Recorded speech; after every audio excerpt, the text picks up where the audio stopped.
Bismillahirrahmanirrahim. Assalamualaikum warahmatullahi wabarakatuh. Alhamdulillah wassalatu wassalamu ala rasulillah wa ala alihi wa sahbihi wa man ittaba'a hudah wa la hawla wa la quwata illa billahi amma ba'du. Kita lanjutkan kajian kita tentang kitab Safinatun Najah pada siang hari ini dengan melanjutkan fasal yang kemarin, yaitu fasal tentang syarat-syarat sahnya sholat.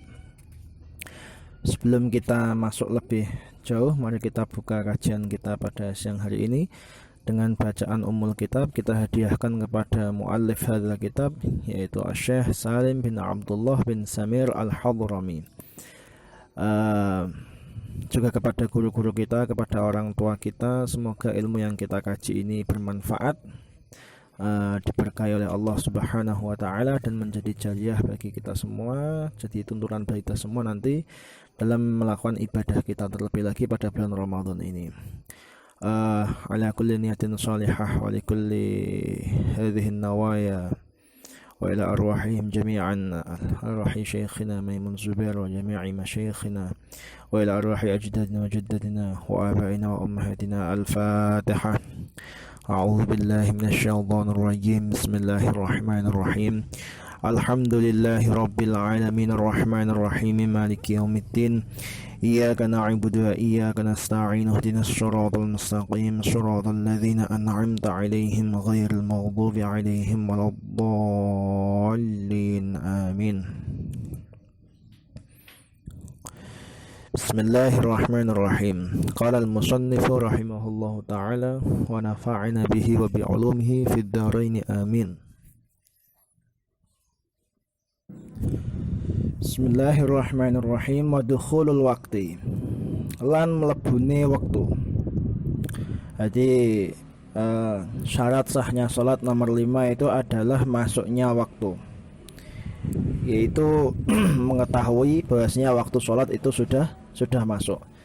Maka baik itu secara yakin, yaitu dia melihat secara langsung bahwasanya waktu memang sudah masuk, atau secara dugaan dzan, itu hanya secara dugaan saja yang timbul dari adanya ijtihad. Maka ketika seseorang itu kok sholat tanpa ada keyakinan masuknya waktu, juga tanpa ada dugaan, maka di situ sholatnya tidak sah. Jadi ketika jenengan sholat, terus kemudian di situ kemudian di situ waktu, yang sebelum sholat harus tahu dulu, punya dugaan dulu, punya dzan terlebih dahulu bahwasanya waktu sudah masuk. Maka ketika seperti itu baru sholatnya dikatakan sah. Ketika tidak ada dzan, nggak ada dugaan seperti itu, ya sholatnya tidak sah, walaupun ternyata memang dia di dalam waktu. Maka sebelum jenengan melakukan sholat, jenengan harus ada dzan dulu kalau waktu sudah masuk. Dalilnya dalam Al-Quran adalah firman Allah Subhanahu wa ta'ala. Allah berfirman, innas sholata kanat 'alal mu'minina kitaban mawquta. Innas sholata, sak temene sholat, sesungguhnya sholat, kanat 'alal mu'minina, kitaban, kewajiban, mawqutan, yang diberi waktu. Jadi dia harus tahu terlebih dahulu ini. Jadi walhasil intinya harus ada dzan, ada dugaan bahwasanya, atau ada keyakinan bahwasanya memang waktu sudah masuk. Jadi dzan atau dugaan waktu sudah masuk. Baik. Kemudian jika seseorang kok sholat dengan berijtihad, sholatnya dia berijtihad bahwasanya waktu sudah masuk, lalu kemudian kok dia sholat lalu ternyata setelah itu kenyataannya waktu belum masuk, waktu belum masuk. Maka ketika seperti itu bagaimana? Ya sholatnya itu, kalau dia memang punya sholat yang harus diqadai, jadi dia punya sholat wajib yang harus diqadai, maka sholatnya itu yang menjadi qadha daripada sholat wajibnya tersebut. Kalau tidak, maka sholatnya jatuh pada sholat sunnah. Jadi jatuh pada sholat sunnah. Tata cara untuk mengetahui masuknya waktu itu ada tiga martabah. Yang pertama itu al-ilmu bin nafs, yaitu mengetahui dengan dirinya sendiri. Caranya bagaimana? Itu dengan cara misalnya dia itu melihat ketika waktu fajar, dia melihat tulu'ul fajri. Ketika waktu zuhur, dia melihat yang namanya zawalus syams. Jadi zawal syamsi an wasatis sama. Kemudian ketika waktu maghrib dia benar-benar mengetahui ghurubus syams. Maka ketika seperti ini namanya al-ilmu bin nafs. Al-ilmu bin nafs. Sama disamakan dengan al-ilmu bin nafs, tahu dengan sendiri, adalah al-ilmu bi ikhbari thiqah an ilmin, yaitu dengan tahu masuknya waktu sebab mendapatkan informasi dari orang yang thiqah. Thiqah itu artinya orang yang terpercaya, orang yang bisa dipercaya. Yang mana thiqah ini dia tahu masuknya waktu berdasarkan ilmu juga. Jadi bukan berdasarkan ijtihad, tapi berdasarkan ilmu. Atau jenengan mengetahui masuknya waktu sholat berdasarkan azannya seseorang yang disitu juga thiqah. Jadi orang tukang azan, jadi kalau zaman dulu tuh di Timur Tengah setahu saya itu ada orang yang bagian tukang azan. Ya, tukang azannya tuh orangnya tertentu dan dia tuh punya tugas di situ nanti untuk apa ya? Untuk meneliti atau melihat waktu sholat itu sudah masuk atau belum. Kalau dulu di Lebanon itu ada yang namanya Syekh Ahmad Barbir. Jadi Syekh Ahmad Barbir itu tukang meneliti. Dia meneliti masuknya waktu setiap harinya itu, dia meneliti waktu masuk itu sudah masuk atau belum. Ya kalau nggak salah dia tugasnya, kerjaannya itu ya azan itu. Ini Syekh Ahmad Al-Barbir. Kemudian nama Barbir ini menjadi nama jalan kalau nggak salah ya, Syekh Ahmad Al-Barbir ini. Jadi dia meneliti setiap masuknya waktu, kemudian dia azan. Jadi ini waktu masuk atau belum diteliti terus. Nah, penelitian Syekh Ahmad Barbir ini kemudian menjadi tolak ukur tolak ukur waktu sholat. Nah, ini namanya berarti kita mempercayai seorang muadzin yang thiqah dan dia itu berdasarkan al-ilm juga, berdasarkan apa? Al-ilmu.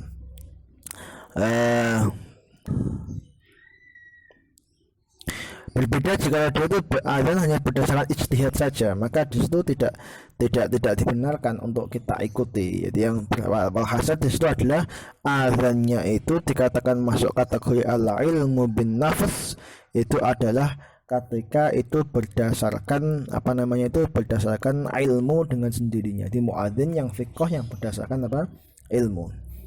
Disamakan dengan al-ilmu bin nafs itu adalah waktu-waktu yang jam-jam itu yang sudah mujarrabah, yang sudah terbukti, teruji. Nah, ini juga sama, juga masuk kategori al-ilmu bin nafs. Jadi mungkin kalau sekarang seperti falak astronomi sekarang itu masuk kategori al-ilmu bin nafs kalau memang di situ benar-benar ditentukan berdasarkan keilmuan yang ada. Terus martabah atau tingkatan yang kedua adalah ijtihad. Ya, ijtihad itu kalau memang tidak bisa ilmu bin nafs, tidak bisa mengetahui sendiri, maka harus dengan cara berijtihad. Nah, cara berijtihad itu bagaimana? Yaitu dengan cara misalkan dia itu bisa dengan cara berijtihad dengan cara misalkan wiridan.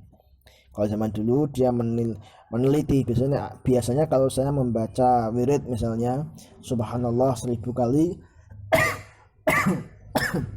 maka masuk waktu sholat misalnya, atau membaca ayat Quran sekian ayat maka waktu sholat, ya. Jadi membaca ayat Quran sekian ayat maka waktu sholat masuk, atau dengan cara-cara yang lainnya, ya, dengan cara-cara yang lainnya. Maka di situ ini termasuk bagian dari ijtihad. Jadi yang namanya ijtihad dalam bab ini adalah menjadikan sesuatu sebagai tanda, yang mana dengan tanda-tanda tersebut itu dia bisa mengetahui waktunya itu sudah masuk. Jadi kebiasaannya kalau dia membaca misalkan habis sahur membaca Al-Quran setengah juz atau membaca Al-Quran 1 juz misalnya, itu sudah masuk waktu subuh. Maka ketika seperti itu kemudian dia membuat tanda. Nah, tanda itu bagaimana? Tanda itu ya ditentukan lewat seperti ini, ya, lewat seperti ini. Baik. Terus kemudian yang nomor ketiga yaitu tingkatan nomor ketiga yaitu dengan cara taklid terhadap mujtahid. Jadi mengikuti orang yang ahli ijtihad. Ketika memang dia tidak mampu untuk berijtihad, jadi dia al-ilmu bin nafs juga tidak mampu, jadi mengetahui sendiri tidak mampu, kemudian berijtihad juga tidak mampu, maka dia kemudian taklid kepada kepada mujtahid. Nah ini nggak apa-apa ya, taklid kepada mujtahid nggak apa kalau memang dia tidak mampu untuk berijtihad. Jadi sekali lagi yang namanya al-ilmu bin nafas itu mengetahui sendiri dengan tata cara, tanda-tanda masuknya waktu seperti yang terangkan dalam kitab-kitab fikih yang ada. Adapun ijtihad itu dengan cara menjadikan sesuatu sebagai tanda, artinya sekedar baca Quran, wiridan, ataupun mungkin menjahit. Dalam kitab fikih contohkan seperti itu, di darsin Quran, qiraatul Quran, wirdin, terus menjahit, seperti yang lainnya. Baik. Terus wal ilmu lan ngerti bi fardhiyatiha kelawan fardune salat. Jadi harus yakin, harus tahu bahwasanya salat itu adalah salat yang fardu. Maka tidak sah ketika seseorang itu tidak meyakini, jadi orang tidak tahu ini salatnya salat fardu atau tidak, atau bahkan meyakini itu tidak, salatnya tidak fardu. Misalnya ditanya salat zuhur itu fardu enggak, ya enggak tahu, dia enggak tahu kalau salat itu apa zuhur itu fardu, maka dia salatnya kok salat zuhur, dia tidak sah salat zuhurnya. Atau dia itu meyakini salat zuhur enggak fardu, misalnya kamu ditanya salat zuhur wajib enggak, jawabnya enggak wajib. Lah kok gitu ya, saya yakinnya enggak wajib. Nah maka seperti itu ya tidak bisa dikatakan apa sah salatnya. Atau dia ragu-ragu ini wajib atau tidak salatnya, ini juga tidak sah karena dia ragu-ragu sah atau enggak, ini salatnya wajib enggak ya, oh dia ragu, maka tidak sah. Jadi sekali lagi al-ilmu bi fardhiyatiha. Jadi seorang yang mau salat itu harus tahu bahwasanya salat yang akan dia lakukan itu salatnya fardu, kalau memang salatnya fardu. Baik, terus kemudian wa alla ya'taqid, lan arep ento orang yakini sapa musalli fardhon ing siji rukun fardu min furudhiha saking pira-pira fardune salat diyakini sunnatan ing perkara sunnah. Jadi yang syarat selanjutnya yaitu tidak meyakini satu saja dari rukunnya sholat diyakini sebagai amaliyah sunnah. Misalnya seperti Fatihah, ruku, i'tidal dalam sholat apa? Sholat fardu. Nah, itu tidak diyakini sebagai sesuatu yang sunnah. Ya, kalau dia kok meyakini itu sebagai sesuatu yang sunnah, ya, kok dia meyakini sebagai sunnah, maka ketika seperti itu dia hukumnya sholatnya batal. Jadi dia hukumnya sholatnya batal.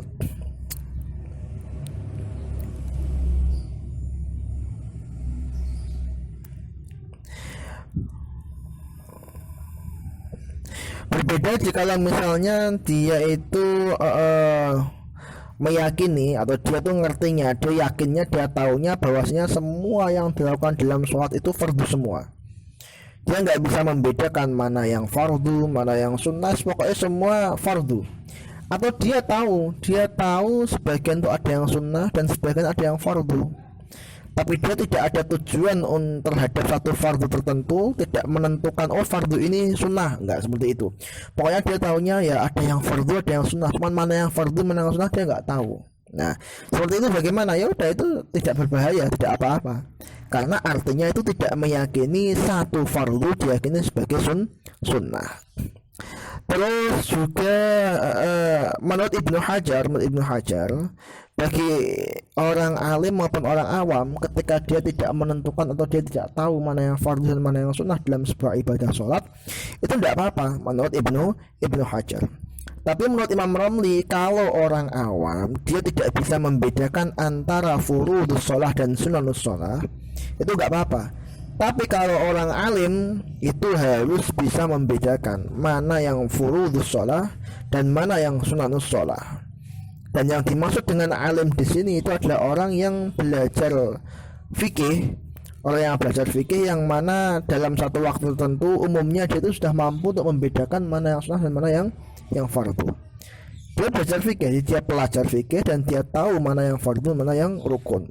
Biasanya dalam waktu sekian dia sudah tahu. Nah itu seperti itu. Baik, terus kemudian wajtina bil mubtilat lan mengedohi pira-pira perkara sing batalake wudu.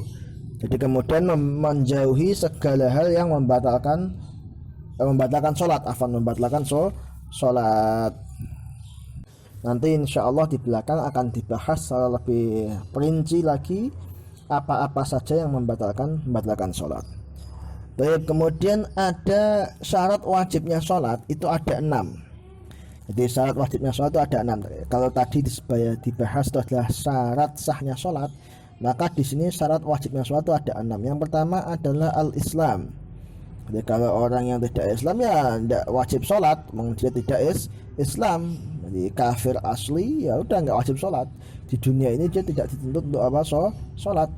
Adapun di akhirat nanti, maka dia mutalabun wa yu'adzabu 'alaiha fil akhirah.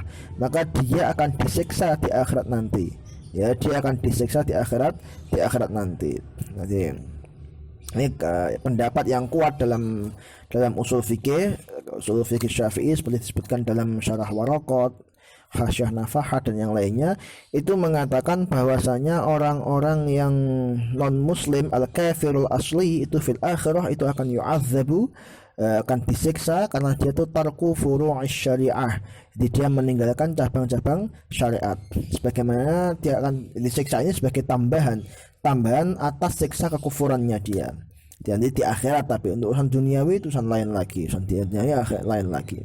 Urusan duniawi orang kafir asli la yutolabu biha, tidak dituntut untuk melakukan sholat. Berbeda dengan orang yang kafir asli adalah orang murtad. Jadi orang yang asalnya muslim kemudian dia keluar dari Islam, maka ketika dia murtad, maka dia tetap dituntut untuk melakukan amaliyah sholat tersebut, tapi dengan cara dia masuk Islam terlebih dahulu. Ya, maka nanti ketika suatu saat dia kok tobat, dia masuk Islam, maka dia diwajibkan untuk mengqadai semua ibadah-ibadah sholat yang dia tinggalkan selama dia itu murtad. Oh, ini beratnya orang murtad di sini, ya. Berbeda dengan kafir asli. Orang kafir asli kok dia masuk Islam, maka dia tidak wajib untuk mengqadai sholatnya. Ya.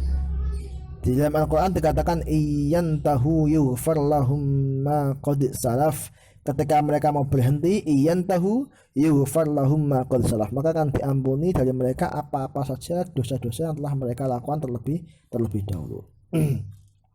Dari sini kita bisa faham di al-kafirul asli ketika dia masuk Islam la yalzamuhu qada'u ma fata, maka dia tidak wajib untuk mengqada'i sholat-sholat yang sudah lewat. Berbeda dengan orang yang murtad. Terus kemudian yang kedua itu al-bulugh, yaitu masuk baligh. Maka orang yang baligh ini dia juga baru wajib melakukan ibadah sholat. Jadi sementara sebelum baligh seperti misalnya baru tamyiz atau murahik, yaitu orang yang belum mencapai derajat baligh, maka dia tidak wajib untuk melakukan amaliyah sholat. Dalilnya yaitu karena hadis kanjeng Nabi Muhammad sallallahu alaihi wasallam, kanjeng Nabi dawuhan rufi'al qalamu an thalathatin. Yaitu catatan amal dosa itu diangkat dari 3 orang. An-naimi hatta yastayqidha, orang yang tidur sampai dia bangun, wal majnuni, dan orang yang gila hatta yafiqa, sehingga dia itu sadar normal, wasaghiri, dan anak kecil hatta yakbura, sehingga dia itu menjadi dewasa. Jadi anak kecil sampai dewasa. Shabi di sini artinya itu adalah dia belum balik. Terus kemudian hatta yakbura di sini artinya dia sudah balik. Hanya saja seperti saya terangkan masa lampau sudah masa lampau yang lalu, beberapa kajian yang lalu, itu ada anak kecil tetap diwajibkan untuk, atau di orang tuanya ya, walinya disunnah atau diwajibkan untuk mengajari anak-anaknya sholat dan yang lainnya ketika anak itu sudah mumayyiz. Karena apa? Litamrin, untuk melatih mereka.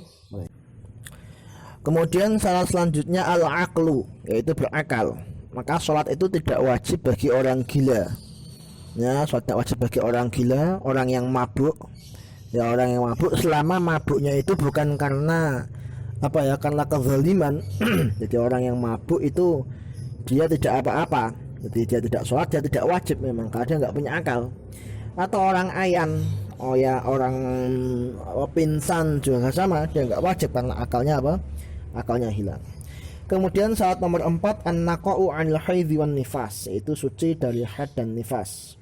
Ya, bahkan ketika orang sedang haid dan nifas ya haram untuk melakukan sholat. Terus kemudian nomor 5 salamatul hawas, yaitu orang yang normal panca inderanya. Maka ketika seseorang kok dari kecil dia itu sudah tercipta itu sebagai orang yang buta dan orang yang tuli, walaupun dia mampu untuk berbicara, maka di situ dia tidak wajib untuk sholat. Begitu juga misalnya orang yang menjadi buta atau menjadi tuli sebelum dia tamyiz. Jadi dia buta, tuli sebelum tamyiz, maka dia juga tidak wajib untuk sholat. Berbeda jikalau orang yang butanya itu terjadi, buta dan tulinya itu terjadi setelah tamyiz. Ya, ketika memang dia itu sudah mendapatkan dakwah, baru setelah itu kok dia buta dan tuli, maka dia tetap wajib untuk apa? Untuk melakukan sholat, karena dia punya alat untuk menerima informasi. Terus kemudian salah selanjutnya yaitu bulughud dakwah. Nomor 6 itu bulughud dakwah. Jadi dia harus sudah mendapatkan informasi atau dakwah dari orang-orang Islam lainnya. Jadi misalnya berbeda kalau misalnya dia itu hidup di misalnya itu pedalaman hutan Amazon, sekarang tidak ada yang berdakwah di sana, tidak ada HP, tidak ada internet, tidak ada apa-apa ya, sehingga dia tidak bisa menerima informasi tentang Islam, tidak bisa menerima informasi tentang wajibnya sholat ya, dan yang lainnya, bahkan belajar pun tidak bisa, nggak pernah. Maka ketika seperti itu ya udah, dia berarti belum ada syarat yang namanya bulughud dakwah. Ketika belum ada syarat bulughud dakwah, maka dia tidak wajib untuk apa? Untuk sholat. Baik. Al-ahdatsu utai pura-pura hadas iku ifnani kono loro. Hadas ada dua, sudah dibahas kemarin ya. Asgharu iku hadas cilik, wa akbaru hadas gede. Fal asgharu mangko utawi hadas cilik iku ma iku hadas aujaba kang mewajibake apa ma al wudhu'a ing wudhu. Hadas kecil adalah hadas yang menyebabkan atau mewajibkan seseorang untuk wudhu. Wal akbaru utawi hadas gede iku ma perkara aujaba kang mewajibake apa ma al ghusla ing adus. Bismillahirrahmanirrahim. Faslun utawi iki iku ono fasal suci. Fasal ini membahas tentang aurat. Ya, al-auratu utawi pira-pira aurat iku arbaun, iku ana papat.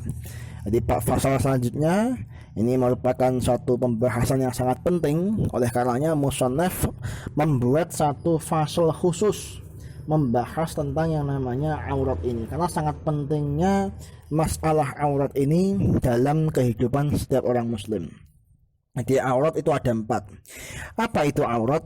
Di sini dikatakan al-aurah secara bahasa itu makhuzun minal awar. Jadi secara bahasa diambil dari kata awar, kalau nggak salah bacanya. Wa an-naqs. Jadi namanya aurat itu namanya adalah an-naqs, kekurangan. Wal aib, dan cacat. Terus kemudian wasyai'ul mustaqbah, dan sesuatu yang dianggap menjijikkan, dianggap jelek, itu mustaqbah. Terus kemudian sesuatu yang jelek itu kok dinamai dengan aurat, kenapa? Karena likubhi zuhuriha wa lighaddil absari anha. Jadi bagian tubuh orang itu disebut dengan aurat. Di bagian tubuh tertentu dari seseorang muslim itu, baik laki-laki atau wanita, itu disebut dengan aurat karena apa? Karena dikatakan likubhi zuhuriha, karena jikalau nampak itu maka menimbulkan sesuatu yang sangat jelek, jadi tidak pantas, jadi menjijikkan kalau hal tersebut itu nampak. Dan mestinya umumnya orang itu akan malu jikalau melihat aurat orang lain. Maka menjadi aneh jikalau kemudian sekarang ini ada orang tuh yang malah suka menampakkan auratnya. Nah, itu namanya dia tidak tahu bahwasanya orang tuh kadang malu. Makanya saya sendiri kadang tuh kalau lewat bertemu dengan misalnya ya ada orang yang wanita lah, misalnya wanita tidak yang membuka bagian tubuhnya paling vital misalnya, itu saya sendiri yang malu, malah dianya enjoy, sayanya malu, karena emang karakteristik aurat itu ya seperti itu. Jadi dia itu menjadikan orang yang melihat saja itu pengen memejamkan mata karena malu. Terus kemudian kalau ditampakkan itu rasanya itu menjijikkan, dan itu sesuatu yang qabih, yang jelek gitu loh. Itu asli makna aurat seperti itu. Maka dalam syariat itu karena aurat itu begitu pentingnya dan tidak boleh tampakkan, ketika tampakkan itu merupakan cacat tersendiri, maka Islam menganjurkan kemudian untuk atau mewajibkan pemeluknya untuk menutupi hal tersebut. Agar apa? Agar artinya agar dia itu tidak, istilahnya dia tidak menampakkan cacat dia pada orang lain. Jadi aurat itu semacam sesuatu yang ketika nampak itu menjadi cacat, ya, menjadi cacat bagi orang yang menampakkannya. Seperti itu aurat itu ya. Terus kemudian secara syariat, aurat adalah kullu ma harramallahu kashfahu min jismil adami amama man la yahillu an-nadharu ilaihi. Jadi aurat itu bisa bermakna sesuatu yang haram, kullu ma harramallahu kashfahu, sesuatu yang haram untuk dibuka di bagian tubuh manusia anak Adam yang haram untuk dibuka di mana? Di depan orang, la yahillun nadhru ilaihi, yang tidak halal untuk melihat bagian tubuh tersebut.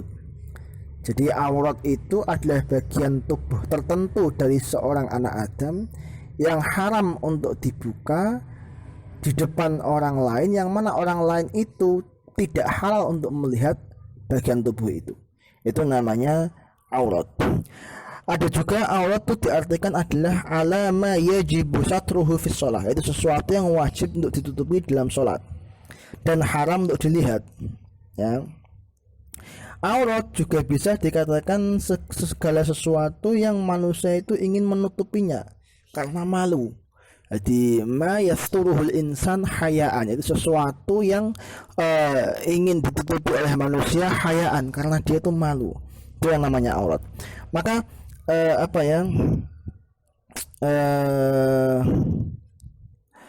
kemudian ada, misalkan ada sebuah perkataan bahasa Arab yang mengatakan al-mar'atu aurat, wanita itu adalah aurat. Itu bukan kok artinya, ini jangan salah paham, itu bukan kok artinya itu wanita itu sesuatu yang menjijikkan atau wanita itu sesuatu yang jelek. Itu bukan seperti itu, tapi maksudnya itu adalah wanita itu adalah sosok manusia yang nanti dikhawatirkan tuh dia itu jika menampakkan bagian tubuhnya, itu dia akan menerima akibat sesuatu yang menjijikkan dari orang lain atau sesuatu yang jelek dari orang lain. Jadi atau dia itu nanti menjadi sasaran penglihatan orang lain. Jadi karena dia aurat, maka dia menjadi sasaran penglihatan orang lain, padahal sesuatu yang dilihat dari tubuhnya itu tidak layak untuk dilihat orang lain. Itu makanya makna wanita itu adalah aurat itu artinya ada potensi berbahaya jikalau sebagian tubuhnya itu ditampakkan. Maka ini perlu hati-hati untuk untuk masalah aurat ini. Jangan sampai nanti disalahfahami, ya, disalahfahami. Makanya ketika dalam bahasa Quran itu aurat itu Nabi Adam itu kan pertama kali ketika Nabi Adam dan Sayyidatuna Hawa, jadi Nabiullah Adam dan Sayyidatuna Hawa itu ketika pertama kali mereka berdua itu mencicipi buah khuldi, itu kan kemudian yang terbuka pertama kali itu adalah apa? Auratnya, ya. Yang terbuka pertama kali itu auratnya. Di Al-Quran dikatakan ya bani adamah la yaftinannakum syaitanu, jangan kamu tuh terkena fitnahnya syaitan. Kama akhraja abawaikum minal jannah, sebagaimana ia telah mengeluarkan kedua orang tuamu minal jannah. Terus Allah mengatakan yanzi'u anhuma libasahuma, Allah mencopot pakaian kedua. Setan ini menyebabkan tercopotnya. Tercopotnya pakaian keduanya. Liyuriyahuma sawatuhima, supaya setan itu ingin menunjukkan kepada mereka berdua, menunjukkan sawatihima. Sawah itu kubul dubur, tapi maksudnya di sini adalah dibahasakan dengan sawah, yang seolah diambil dari kata sayyi, karena artinya adalah sesuatu yang ketika nampak itu jelek. Baik, terus kemudian menutup aurat itu hukumnya wajib, ya. Menutup aurat itu hukumnya wajib, baik itu di dalam sholat ataupun di luar sholat. Keharaman membuka aurat itu merupakan sesuatu yang ijma', dan tentunya ada dalil Quran, hadis dan yang lainnya, ya. Baik, dalam Al-Quran Allah Subhanahu wa Ta'ala berfirman, Ya bani Adam khudhu zinatakum inda kulli masjidin wa kulu washrabu wa la tusrifu. Ya bani Adam, wahai anak Adam, khudhu zinatakum, ambillah baju-baju kalian, yang mana itu menjadi perhiasan untuk kalian semua, inda kulli masjidin, ketika hendak melakukan sholat. Nah, kemarin saya jelaskan kata-kata kulli masjid ini adalah majaz. Jadi min itlaqil mahal wa urida bihi al-hal. Yang diucapkan adalah al-mahal, yaitu tempat, tapi yang dimaksud adalah bahwa al-hal, yaitu amaliyah yang dilakukan dalam masjid, yaitu sholat. Jadi diperintahkan untuk mengambil itu maksud bukan hanya diambil saja, tapi dipakai, memakai baju yang mana itu adalah menutup aurat ketika hendak melakukan sholat. Terus kemudian dalam ayat lain dikatakan, Ya bani Adam qad anzalna alaikum libasan yuwari sawatikum warisha. Nah ini Allah menginformasikan bahwasanya menutupi aurat secara zahir. Jadi Allah sudah menurunkan alaikum, qad anzalna alaikum libasan, yaitu pakaian, yang mana pakaian itu yuwari sawatikum, yang untuk menutupi bagian tubuh kalian yang jelek, yaitu aurat tadi, warisha dan sebagai hiasan, mungkin seperti itu. Itu pakaian zahir. Tapi kemudian Allah juga mengingatkan walibasut taqwa dzalika khair, dan pakaian ketakwaan yaitu pakaian batin itu juga sebuah kebaikan.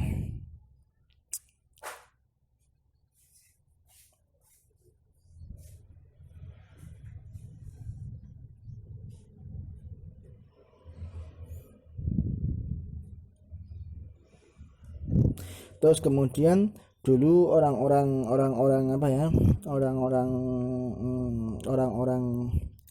Makkah itu ketika tawaf itu kan pada telanjang. Nah, ini mereka juga unik, orang-orang Makkah itu awal-awalnya dia tawaf tuh dengan cara telanjang.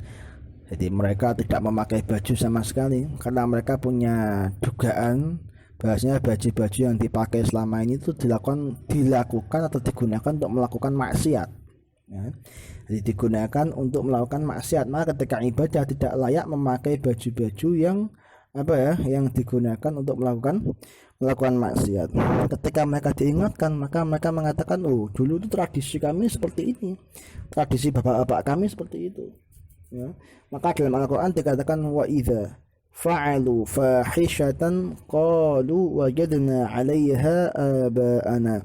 Jika mereka melakukan fahisyah, Ibnu Abbas mengatakan fahisyah di sini bagaimana? Apa itu fahisyah dalam ayat ini?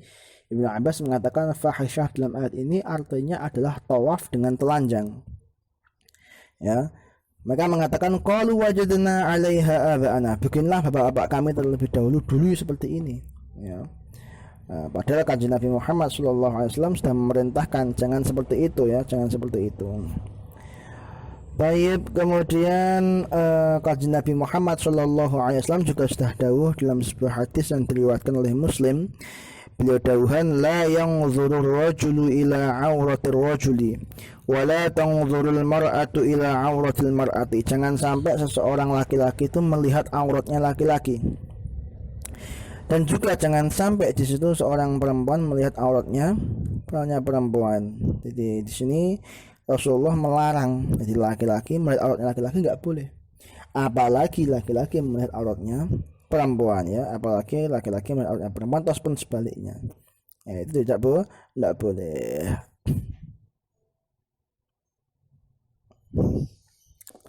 Terus kemudian kanjeng Nabi dalam ayat lain, dalam hadis lain kanjeng Nabi juga mengatakan iyyakum wat ta'arri. Nah, iyyakum, hati-hati kalian, wat ta'arri, dan telanjang, membuka aurat. Fa inna ma'akum man la yufariqukum illa indal ghaiti. Karena bersama kalian ada seseorang yang tidak pernah terpisah kepada kalian kecuali ketika kalian tuh BAB. Ini mungkin malaikat. Wa hatta yufdhi ar-rajulu ila ahlihi, dan juga ketika wahina yufdhi ar-rajulu ila ahlihi, maaf katanya wahina, dan ketika seseorang itu ngumpuli istrinya. Jadi ini seperti ini ada siapa? Malaikat. Jadi ada selalu malaikat bersamaan dengan kita kecuali ketika masuk ke kamar mandi untuk ghaid, atau ketika laki-laki berkumpul dengan wanita itu malaikatnya itu menyingkir. Ya. Di situ apa ya? Walhasil di sini kanjeng Nabi Muhammad SAW melarang iyyakum wa ta'arri. Ya, hati-hati kalian jangan sampai apa? telanjang.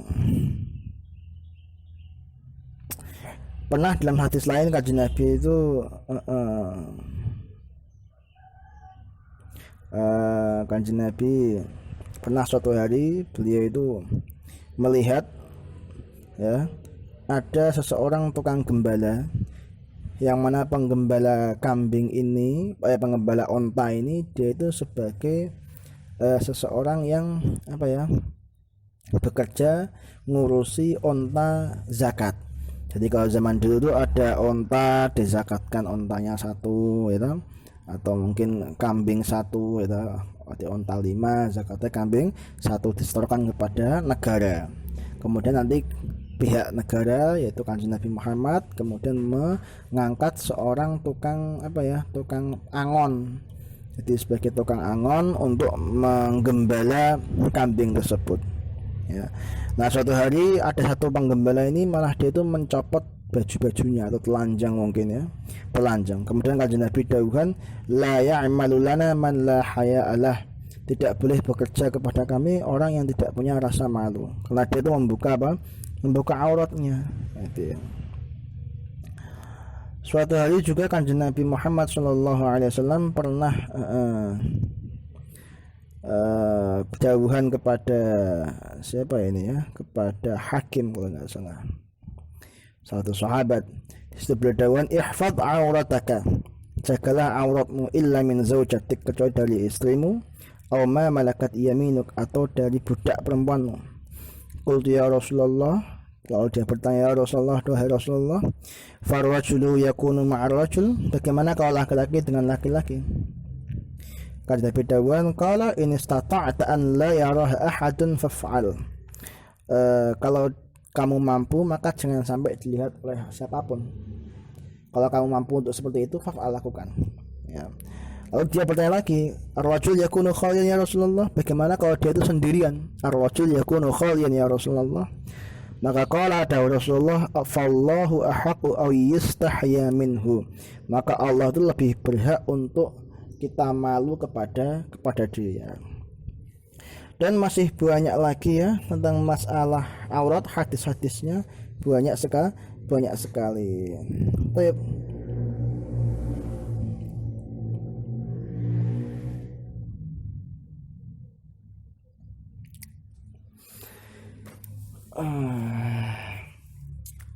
Terus bahkan dalam kondisi sepi, kondisi sendirian di kamar ya, di kamar mandi itu mungkin ada baiknya juga untuk tetap menutup aurat.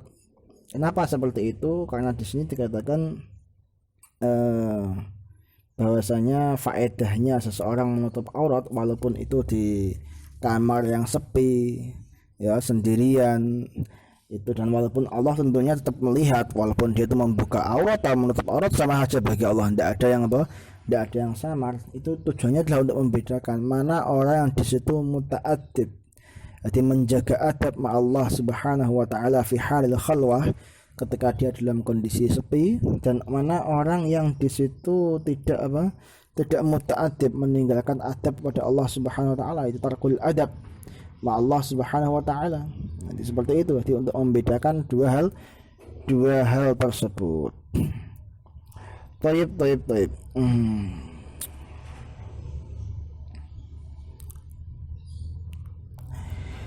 Tadi dikatakan al-auratu utawi pira-pira aurat iku arbaun, iku ono 4. Jadi aurat itu ada 4. Ini kalau saya jelaskan akan panjang ini ya.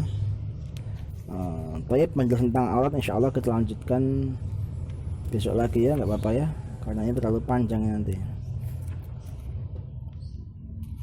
Tapi saya jelaskan satu dulu. Baik. Auratul rajuli siji yaiku aurate wong lanang mutlakon kelawan mutlak. Maksudnya mutlak di sini adalah baik dalam sholat ataupun kharij sholat. Ya. Terus kemudian wal amati lan amat fi sholati ing dalam sholat. Amat itu budak perempuan.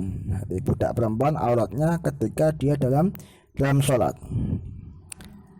Baik iku ma iku bagian tubuh baina surwati ing dalam antarane wedel waruk batlan dengkul. Jadi di sini kajian musannaf mengatakan auratnya laki-laki baik di dalam sholat maupun di luar sholat itu adalah ma baina surrah warukbah, yaitu bagian tubuh yang ada di antara wedel yaitu pusar dan dengkul. Ini jangan sampai jangan sampai kelihatan bagian tubuh ini. Ini hadisnya kata kajian Nabi Muhammad sallallahu alaihi wasallam pernah dawuhan auratul mukmin ma baina surratihi ila rukbatihi. Auratnya seorang mukmin itu adalah ma baina surratihi, yaitu bagian tubuh antara antara surah dan rukbah. Itu antara udel dan dengkul ini dan dengkul ya. Terus Sayyidina Ali radhiyallahu anhu juga pernah meriwayatkan bahwa Rasulullah sallallahu alaihi wasallam bersabda asfalus surrah wa fawqa rukbatain itu minal aurah, yaitu bagian tubuh di antara surah dan rukbatain itu minal aurah, itu bagian daripada aurat. Dan masih banyak dalil-dalil yang lainnya. Sekali lagi dikatakan ini jadi laki-laki dalam sholat maupun di luar sholat. Dan yang perlu dicatat ini perlu diketahui juga bahwasanya jadi yang wajib kalau dalam sholat yang wajib itu adalah menutupi antara ma baina surrah wa rukbah dari pinggir dan dari atas. Nah ini juga perlu saya terangkan. Ini penting sebenarnya, dari pinggir, dari sekeliling pinggir kanan kiri depan belakang dan dari atas. Lah ini ada banyak orang terutama yang laki-laki yang sholat ya, dia sholat itu misalnya dia hanya memakai sarung, kemudian dalamnya tidak memakai kaos dalam, jadi dia nggak memakai sporot, nggak memakai kaos dalam, langsung memakai baju. Nah terkadang sarungnya itu berada di bawah pusarnya, jadi sarungnya berada di bawah pusar, sementara bajunya kerahnya bagian atas itu kelihatan dari atas. Kalau dilihat dari atas itu nanti nampak pusarnya. Nah praktek seperti ini sholatnya tidak sah, karena kalau dari atas itu kelihatan pusarnya, otomatis artinya itu adalah berarti auratnya kelihatan. Jadi karena aurat itu wajib ditutupi dari sekeliling orang tersebut, itu depan, belakang, kanan, kiri, terus dari atas. Adapun dari bawah tidak. Jadi misal seseorang sholat di lantai 2, kemudian dari bawah tuh kelihatan bagian bawahnya, misalnya kelihatan pahanya dari bawah, itu enggak apa-apa, tetap sah hukumnya. Misalkan dia sujud, kemudian dari belakang itu juga kelihatan di belakangnya itu ya, terus enggak apa-apa. Tetapi kalau yang kelihatan dari atasnya, seperti tadi yang banyak kasus itu seperti itu ya.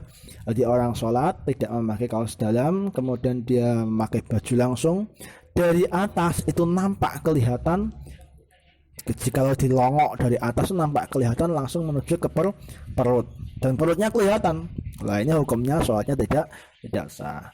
Maka bagi bapak-bapak itu perlu hati-hati, lebih baik memakai kaos sporot, memakai kaos kaos dalam, sekiranya di situ bisa menjadikan menutupi aurat dari atas, sehingga di situ tetap hukumnya sah. Makanya dulu orang tua kita, guru-guru kita tuh menyuruh kita untuk memakai sporot atau memakai kaos dalam. Itu tujuannya agar di situ tidak kelihatan dari atas. Terus kemudian yang juga sering saya temui itu adalah orang yang sholat memakai celana jeans.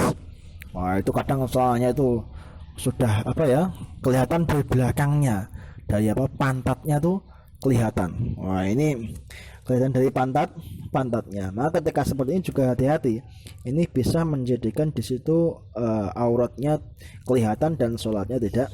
tidak sah.